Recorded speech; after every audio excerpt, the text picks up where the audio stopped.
Back in 2011, I made this sanding block and posted it on my website. Since that time, a few people have made it, and I've had a few questions on how to do the tapered dovetail easily on the table saw. So I gave it some thought, and I came up with a fairly simple way of doing it. And in this video, I'm going to make this sanding block from start to finish. To get started, I have an ordinary 2x4 here that I cut to 4 3/4 inches long. I also have a piece of 1/4 inch plywood, just a scrap. It's about 6 inches wide and 11 inches long. The first part I want to make is the handle itself, and I've tipped the blade to 73 degrees and raised it up to cut 1 inch into the wood. Now to finish the cut on the handle, I've moved the fence over and I haven't changed the blade height or angle. I'll cut one side, then turn the block around and cut the other. To make it nicer to handle, I'm knocking the corners off. I've tipped the blade to 60 degrees and also lowered it. So that completes the handle. I'll do a little bit of sanding on this to smooth it out, make it a little bit more comfortable to handle. Next, I want to make the tapered dovetail, and that's where this piece of plywood comes in.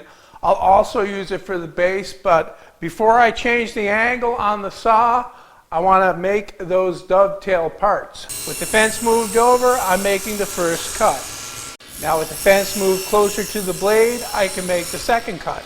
These next cuts, I've returned the blade to 90 degrees and moved it about 1 3/4 away from the blade. To make the pad for the sander, I'll use the remaining plywood and cut it to 3 1/4 inches wide and 5 1/4 inches long. So what that gives me are 2 narrow pieces with the angle cut on one edge and 2 wider pieces with the angle cut on one edge also. The next thing I did was draw a center line down the actual sanding pad of the sander, and I made a couple of marks that are just 3/16 of an inch away from it on this end. The idea is to glue these strips on at an angle that lines up with the center on this end and on the mark on the other end. So just got to get some glue on here and put it in position. And the same with the other piece.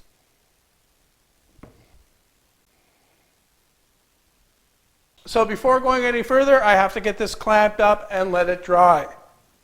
With the glue dried on the dovetail, I can trim off the excess. Now that the sanding pad itself is done, I can assemble the rest of the sanding block, and that involves putting these parts in here tight up against the dovetail section there, and then all I need to do is glue the handle part onto these pieces right here. Okay, what I'm going to do is center the block so I have equal amounts on each end and center it across these pieces. Then make a mark all the way around on both pieces. Then I can get some glue on here.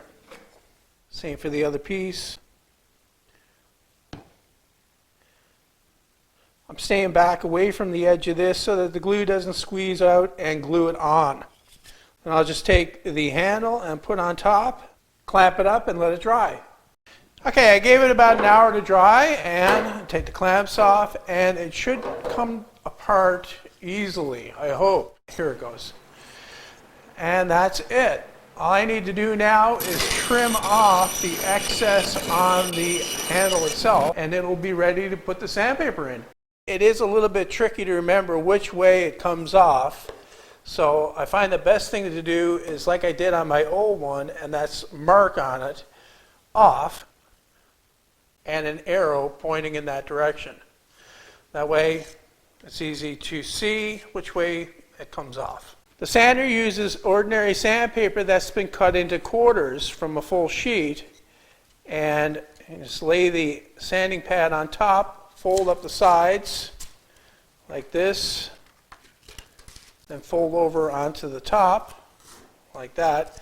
And then what I like to do is take the sanding pad out and then refold these a little bit tighter. And slide the sanding pad in and put the handle on. Now it's ready to use. So that's it. A fairly easy project to do. It took less than an afternoon to get it done, and that includes the glue dry time. Don't forget there's a free plan on my website that shows all of the dimensions. I hope you liked it, and thanks for watching.